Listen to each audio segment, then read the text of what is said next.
Hey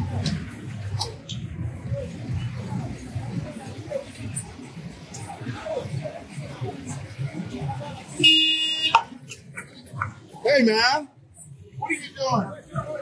You need to pick that up, throw it in the bin. I'm so sorry. Yeah. Put it in the bin, my man. Absolutely. Thank you. Cheers.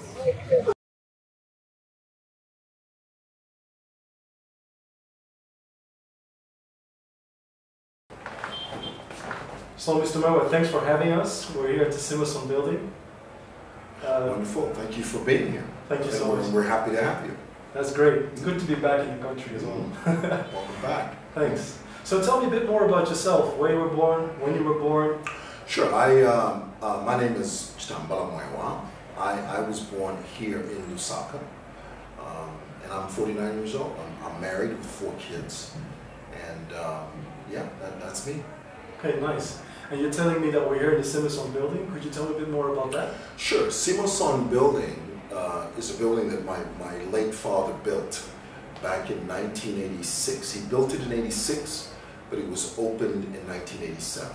Okay. And people don't know this. This is a little known fact that Simoson Building is the first independently owned Zambian indigenous shopping center in the whole country. Wow, that's history right there. It is, and a lot of people don't know that, but you know, and we're proud of the building, and that's us. Tell me a bit more about your late father. I mean, yes. He's quite an impressive man as well. Well, he was. You know, my dad, Dr Simon Mwewa. In fact, I opened a Facebook page after him, Simon Mwewa Lane. Now, a lot of people don't realize that Simon Mwewa Lane is actually the name of a road that is right in front of Simoson Building, which is our building.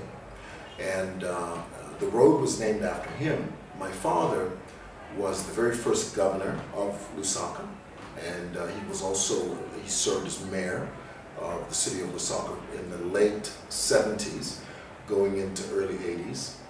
And he was also the MD, the first managing director of what we call the Zambia National Building Society here in Zambia. And then ultimately he built this building, Simoson. Now Simoson, the name Simoson is an amalgamation of 2 words, Simon and son. Okay. Yeah, so he just put those together. He didn't want Simon and sons because he also has daughters.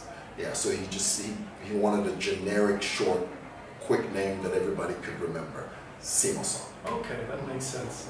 And how many siblings do you have? I have 7, but I lost 1.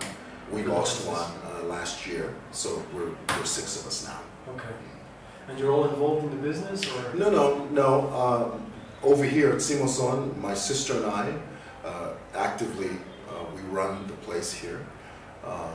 My other siblings are abroad. They're in England. Some are in England. And I've got brothers who do their own businesses. Yeah. Okay, nice. And tell me a bit more about your education, because it's rather interesting having grown up in that time frame. Sure. Well, you know, the truth is, I don't have a glossy CV. I don't. That's the truth. I went to Leopards Hill Secondary School, international school here in Lusaka. When I graduated, I felt called to go into the ministry, and so I went to a Bible institution, a theological institution in the States, in the state of Louisiana, in the city of Baton Rouge, to be specific, a school called the Jimmy Swaggart Bible College. Okay. And initially I wanted to go into ministry, but after I got to the end of my studies, I went into a completely different direction. And a short time after that, my father died, and so my brothers and sisters and I decided to go into the family business. Okay. And here we are. That's when you came back? Yeah. Well, no, I came back, and then later on my father passed away. Okay. And then we decided to go into the family business. And when did you come back exactly? It was 95, I think. Yeah, 95, long time ago. We came back a year later. Is that right? Yeah. Yeah? Yeah, 95. Seems like such a long time ago. It was. That was the time when the economy shot up. Right. Time. 95 was like one of the good years. Yeah, for Zambia. For Zambia. Yeah, it was. Okay, so that's what made you change from theology into Well, not entirely. Not entirely. It was one of the things. Yeah, I took a different turn, and you know, sometimes I muse on it, and I wonder if I did the right thing. But you know, here we are. Well, in the videos that you make, it's very apparent that you're good in front of the camera. You know, and I think maybe theology helped in that. I'd like to think so. Yeah. You know, we had a good, you know, what I consider a good training ground there. Yeah. And tell a bit more about your Facebook page, because you reach out to a lot of people. I think you have 50,000 plus viewers now. Or well, it's hit about 70 now. 70. Wow. Right. Okay. Yeah. Well, you know, the truth is that I opened the page in honor of my father. Okay. Yeah. And of course, you know, when you start out, you never think. You never go in thinking it's going to be some... Blow up. Yeah, you just do it, you know. Yeah. And I think the turn for us happened when cholera hit our country, our city. When we started doing live reporting on cholera on the street and the cleanup exercise, as you know, the Army moved in on our streets on January the 1st, 2018. So I used to do these videos where I'd go on the street and just, you know, interview people and sort of give updates. And then I began to notice there was a bit of activity there, and you know, I thought, well, I guess, you know, people are watching. And that was where we began seeing a bit of an upswing. And then after that, we went into, I teach words on Facebook. Say it right. Yeah, right, say it right. Because I noticed that, you know, a lot of people, like with any culture, you know, people mispronounce words, sometimes unknowingly. Yeah. And I think that's a huge problem here. And so, you know, we do what we can. I mean, we're not saying we're the be-all and end-all. No. We're just a tiny piece of the puzzle. It's great because I see a lot of interaction, and a lot of people actually come to your page just to see, like, say it right. So you have these themes that work very well. Is this something you'd like to continue? Like, are you looking for maybe to become a mayor in the footsteps of your father, or is that something that's... Well, you know, I'll be honest with you, that right now I enjoy doing what I do. Okay. Yeah, there's a lot of work. What we call the Simoson group of companies is a huge sort of task that we have. I'm not saying it's a big, huge company. What I'm saying is the responsibility we have is very demanding, very, very sort of a little overwhelming sometimes. And so, to be honest, to answer your question, right now, I'm focused on what I do. And I love what I do. I love it. Yeah. Okay, that's good. And then, and also, if I can add to that, you know, because a lot of people talk about, you know, public office, and that's great, but I feel, this is how I feel that it's not, you don't always have to be in public office to make a difference, you know. Of course, in the African context, oftentimes, in many cases, that's the only way to make a difference. But I believe you don't always have to be in public office. That's true. Yeah. But at the same time, what I like is that, I mean, the amount of foot traffic that's here on your street is probably the most in Lusaka. Absolutely. So you're very much in that interaction with the street vendors, whether you like it or not. Yes. And with this message that, you know, keeping Lusaka clean and being out on the street with them, you're actually keeping it at grassroots level. So basically, you are actually implementing, political tactics, but in an informal way. Yeah. So that's pretty good. That's pretty good. Thank you. Well, we try, you know, I love talking to the people on the street, because really that's the only way you can connect with them. Yeah. I don't agree with everything that they do, and they don't agree with my approach sometimes. But you know, we're sort of in this thing together, you know, and all of us are just trying to make a difference. Yeah. Yeah. We have about 4 guys. They're tasked with sweeping this section, and that's all they do. From morning till 18 hours, that's all they do. Out of your own pocket? Yeah. And really, truly speaking, that should be the local authorities' job, is to provide that. But if we don't do it, this section would be, I mean, it would be a mess. You know, an absolute mess. I think what it is that a lot of people don't realize is that everybody's trying to move as best as they can, and obviously we make mistakes once in a while. And yeah, if there's a backlash, then, you know, so be it. Because tell me a bit about how it was for you when people started to say sort of nasty comments when you told this lady to pick up the... And I know you're talking about the incident where I had asked a woman randomly to pick up a plastic sachet on the ground, and she had a baby on her back. The reason people didn't like that in the Zambian context is because to us, the issue of picking up indiscriminate garbage on the ground is not important to us. You know, I'll give you a very good example. In the Netherlands or the States or Britain, they have a very strong love for pets, animals. You see, to them, an animal is almost like a human being. Yeah. But to the average African, the animals are not like human beings. Yes, You know, well, we can talk back to them. And if I, as an African, spoke negatively to an animal, to an American, that's abhorrent. That's, how could you do that? Right. So to us, when I asked that woman to pick that up, they were not seeing the garbage. They were seeing this vulnerable woman. What they were seeing was, how could you ask this woman who had a baby to do that? Yeah, they weren't seeing the bigger picture. But just to give you a bit of a backstory, the truth is, and people don't know this, and I don't blame them because I didn't explain this. The truth is, we had spoken to all the women in our area because what we noticed was it didn't matter how much we swept the street. We have 4 people that we pay, personally, I pay, to sweep the street. And we noticed that no matter how much we would sweep the street, it would never be clean. It would always be littered with these blue sachets that these women sell. So we called them. We had a meeting. We called all of them and we said, look, we want you guys to participate and partner with us.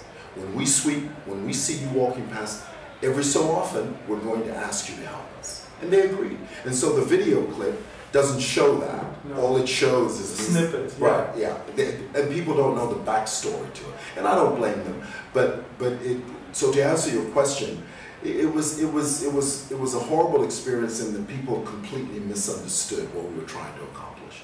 But I think ultimately they knew what that issue was all about. Yeah. It's about us changing our mindset in terms of personal hygiene, in terms of cleanliness, general cleanliness, you know, which is, to our people, it's not a priority. And it should be. Yeah. It should be. Definitely. This cholera outbreak was, I guess, the tipping point. How was it for you personally? I mean, how did it affect the Simoson Building, since you're right there, you know, where the street vendors are? Well, it affected everything. Yeah. Not just us, it affected everything. I mean, literally, the entire central business district shut down. Everything just came to a grinding halt. And this is the reason I find that, you know, politicians just say the dumbest things. You know, for the sake of political expedience, for the sake of appealing to their base or the grassroots, they talk this fluff, this nonsense of, no, we got to let our people back on the street. And the very thing that caused the city to come to a grinding halt is the very thing that they're trying to promote for political expedience. Right. And that's ridiculous. Just to gain a few extra votes. A few extra votes. We should look beyond that. We should think about the greater good of the city, not votes and all that nonsense. What do you think would be a solution besides, of course, obviously cleanliness? What would be good for these vendors on the street? Should I see something being built across the street? Is that for them, or? Yes. The answer has always been designated markets. Right. And of course, and this is something I think the government also has lacked in. They don't build markets fast enough, quick enough, and that's a lapse on their part. You know, because if you don't provide the facilities, the people will go out on the street. But having said that, let me also point out that our people have been so conditioned to operate on the streets that if you don't, with a heavy hand, force them to operate from the markets, they will get on the street. Why? Because on the street, what the street represents to the average vendor is easy access to the public. Right. Easy, unfettered access to foot traffic. On the street, they don't have to pay levies, they don't have to pay any fine. Okay, on the street, it's all free. All they get is money from the public. Now, the problem with trading on the street is they don't have access to proper facilities. They don't have access to toilets. They don't have access to clean water. On the street, they defecate, literally defecate in the drainage system. They urinate in the drainage. The same drainage system that some guy with a bucket is going to come in, he'll dip some water from the drainage system, and he will use that same water to clean cars on the street. Yeah. So it's a vicious, Cycle. diseased cycle. Yeah, and it shouldn't be that. No, definitely not. So the answer is designated markets. Designated markets. And that's definitely something that government should act upon quicker. Absolutely. Quicker and more expediently. Behind me is Simon Mwewa Market, an interesting story of how Simon Mwewa Market got its name. A lot of people don't know that the original name was Lumumba Road Market. But when the market was being when it was being constructed, when the ground was being first broken, the vice president was here, the mayor at the time was here, the Lusaka governor was, Lusaka district commissioner was here, Captain Mulenga. And after everybody left, him and I were standing talking, and I asked him, "Why are you naming it Lumumba Road Markets?" He says to me, "Well, because it's on Lumumba Road." I said, "Well, that's the wrong name for it, because you cannot access it from Lumumba Road. You can only access it from Simon Mwewa Market. So it should be called Simon Mwewa." So he says to me, "Look, put it in writing, write the city council, write the local authority, write to my office, write the town clerk's office, and then we'll see what we can do." I did that. Within 4 months, it was actually 3 months. They wrote us back and saying, they've changed the name, it's no longer Lumumba Road, it is Simon Mwewa Market. And do you see there's a change now? I mean, obviously your campaign is still ongoing, keeping Lusaka clean, but pre-cholera outbreak and now, is there a change? Do you think that people are seeing that, okay, I'm directly affecting this? You know, to answer that, that's a good question. Let me tell you, when comparatively, there is a change, but the change is not big enough. You know, honestly, since the president launched the Make Zambia Clean, Green and Healthy campaign, we've come a long way, but we still have a long way to go, because our mentality is changing, but ever so slightly. You know, and if we don't keep up the pace, I fear that the campaign will go into reverse. Right. Yeah, because of complacency and things like that. So, yeah. So. Do you ever think that we will reach the state where Rwanda is in terms of climate? You know, honestly, it's about leadership, and I think that I'd like to believe that our president has put this issue front and center of our nation, you know, the Make Zambia Clean, Green and Healthy campaign. But it needs to be more aggressive.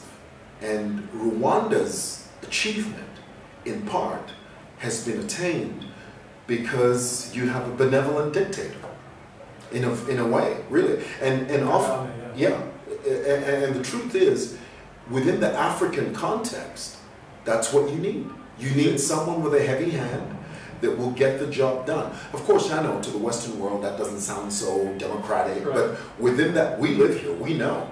If you treat our people with kid gloves, and of course, I'm not saying abuse people or be aggressive with them, but I'm saying make your position, in a sense, forceful. Be strict, be consistent. Right. Put the systems in place that will make sure that the laws that you place are enforced. Not just lip service, but enforced. And I think we'll then begin to see a change. Okay, nice.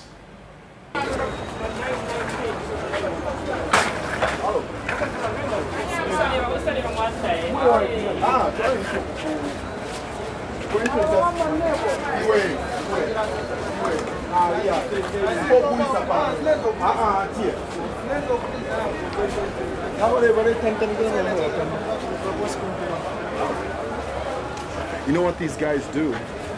Like that guy, he'll bring his tray of fruit and he will feign purchasing tickets from, this is one of our tenants here. But he'll leave his fruit basket here, and he'll start selling right here. And then going back to your childhood, growing up, going to international school, how do you think this has helped shape you in comparison to maybe your mates that were less fortunate? Did it give you an advantage, do you think, or? No, I wouldn't say that. I think, no, I would not say that because, you know, people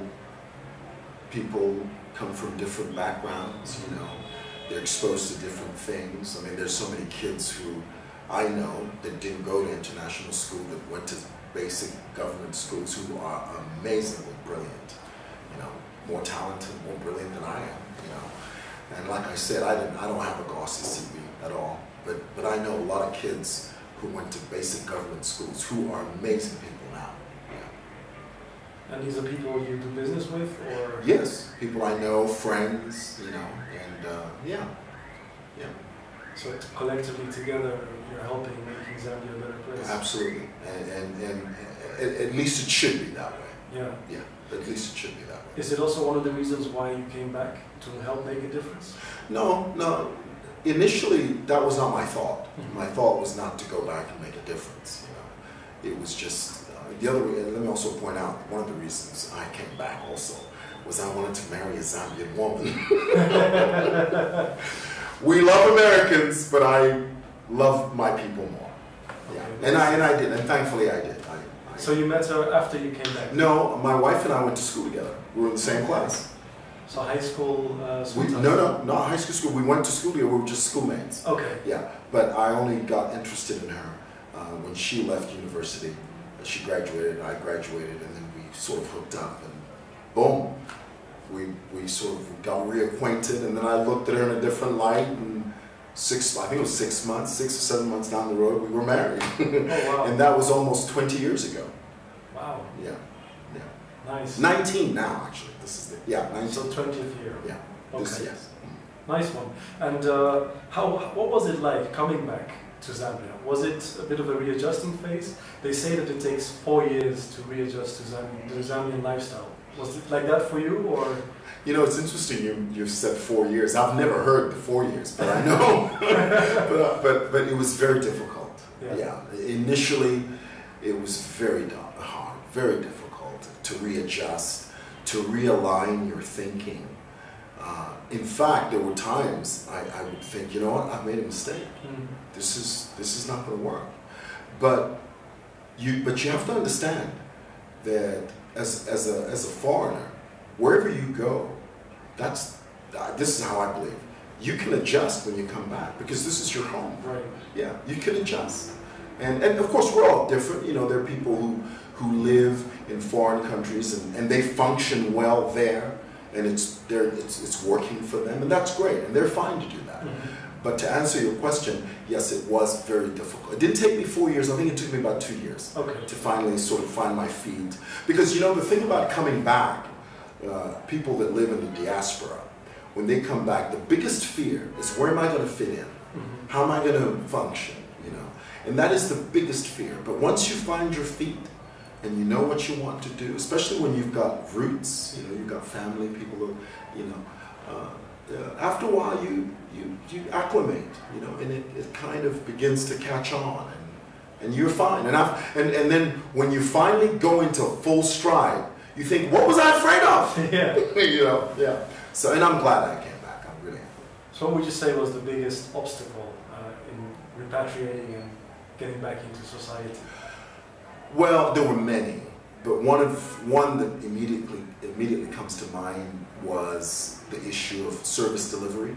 Yeah, that was a big one for me, but then, you know, you sort of acclimate, you know, and it's still a problem. But having said that, let me also say, we've come a long way. As Zambia, we've come a long way from what it was 15 years ago. Yeah. Of course, you know, we haven't covered all the bases. You know, we don't have everything right, but I know that we're better than where we were 15 years ago. And you know, service delivery is something that constantly evolves in our country. It's getting better. You know, our people are they're aware more. You know, and so over time, I think we'll finally get it. We'll get it right. Yeah. And what would you say would be like What advice would you give to people looking to repatriate? Like, what would you say? Look out for this or look out for that. Well, I wouldn't say that. What I'd say is that nothing is 100% perfect. Just come back. If you really want to come back, and if you feel that you can contribute positively to your country, and you've got an area that you're good at, that you thrive in, come back. But of course, you know, if you're in the diaspora and you've got things going for you there and it's working, and you want to stay, hey, that's your thing. You know, you do your thing. But to answer your question, coming back, the conditions are never going to be 100% perfect. No. It's never going to be, well, is the economy okay? Nothing will ever be on. Just if you want to come back, just come back. And keep an open mind. Right. Right.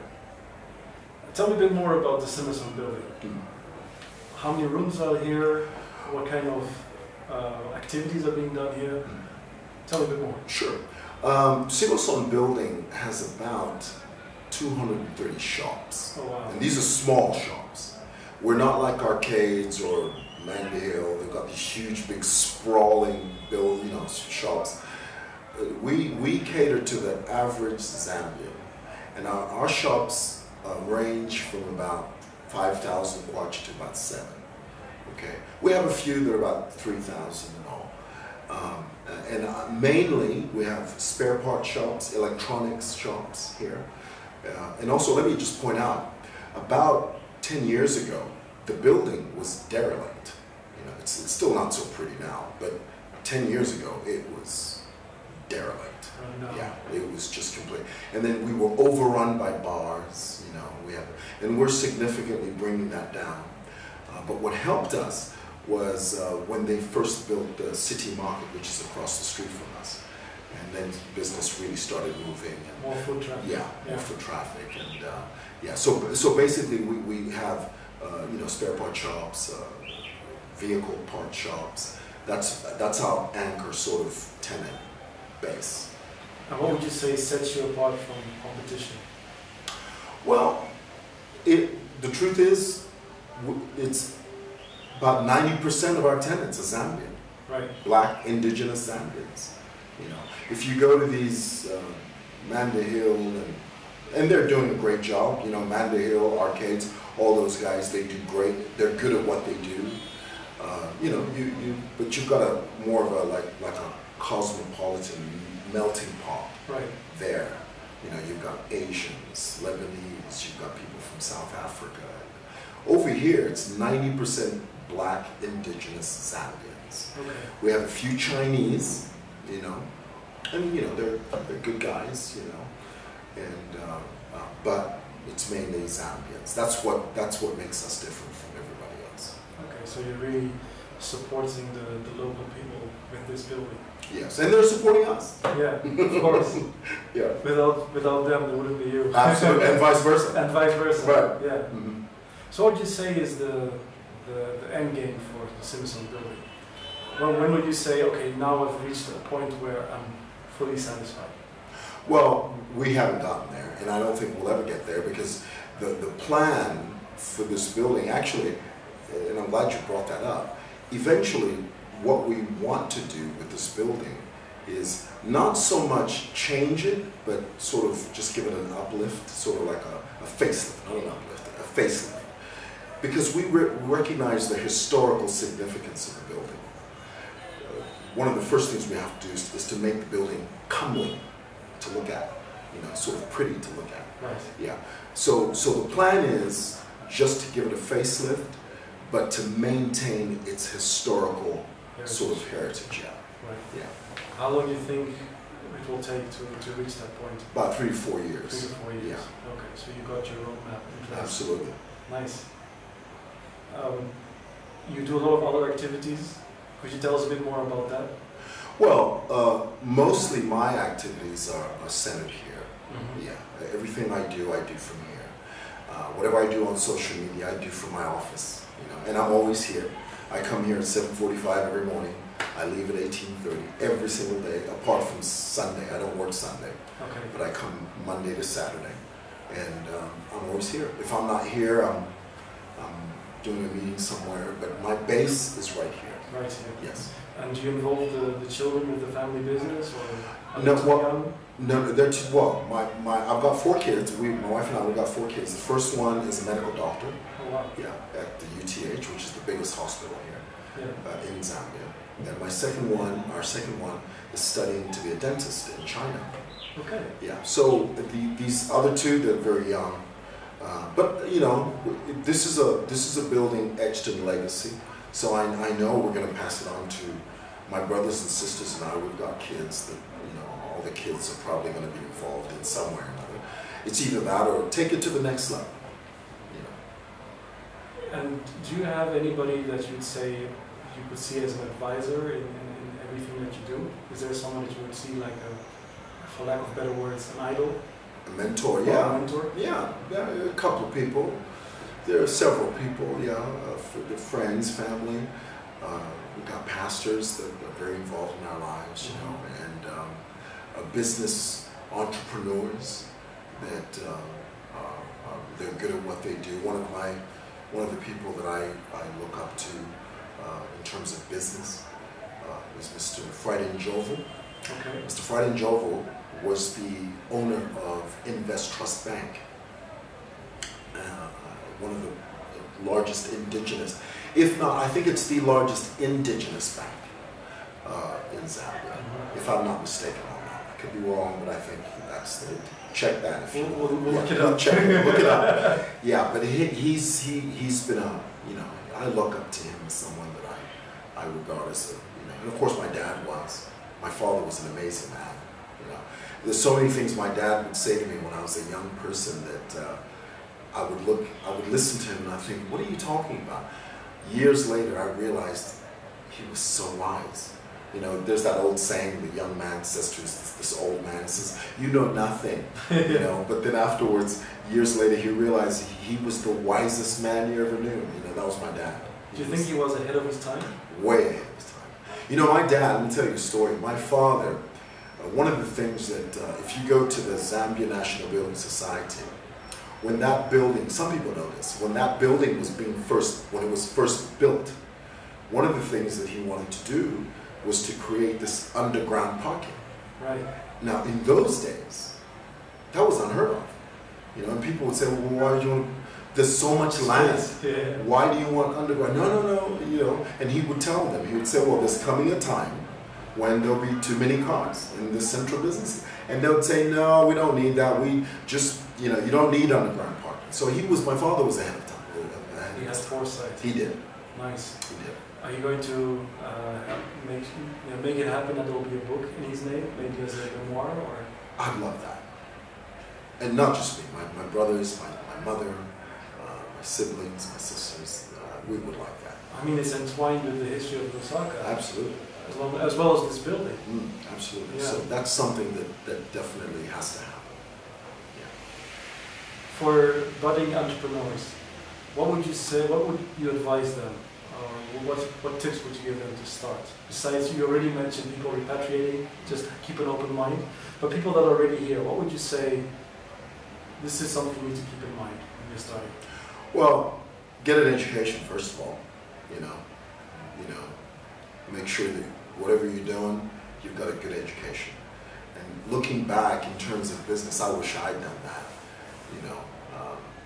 So for me, it's get a great education, get a good team of people around you, and together you can achieve your goals. Yeah. Any books you recommend? Yeah, well, several. From Good to Great, there's a book called From Good to Great. Okay. Yeah, I forget the author of that, but that's a good one. Okay. Yeah, but I'd recommend From Good to Great to go. From Good to Great to start with. Okay. Back to your Facebook page. Where would you like to take that to? I mean, there's a lot of interaction that you've seen. What would you like to see it morph into? Well, I'd like to see it be a voice of positive influence, basically. Just to speak positivity and just be a voice of positive change, you know. Not to be an agitator. Of course, you know, sometimes I speak about, you know, there was a week I talked about, maybe 2 weeks, I talked about this prophet over there in South Africa. I didn't like that. I didn't like that type of trickery, and, you know. So sometimes I get into, you know, I sort of sound confrontational. Yeah, but the bulk of the Facebook page, I want it to be a force of positive influence and change. Not to agitate or to aggravate, but to sort of positively impact. Right. And again, you're keeping it at the grassroots level, so yeah, it really fits in with your general mindset. Nice. Yeah. Mr. Mwewa, thank you so much for your time. Thank you, my man. Appreciate it. Thank you for coming. Thank you so much. Cheers. Cheers. Hi, my name is Chitambala Mwewa for Simon Mwewa Lane, and you're watching Business Indaba. Please subscribe.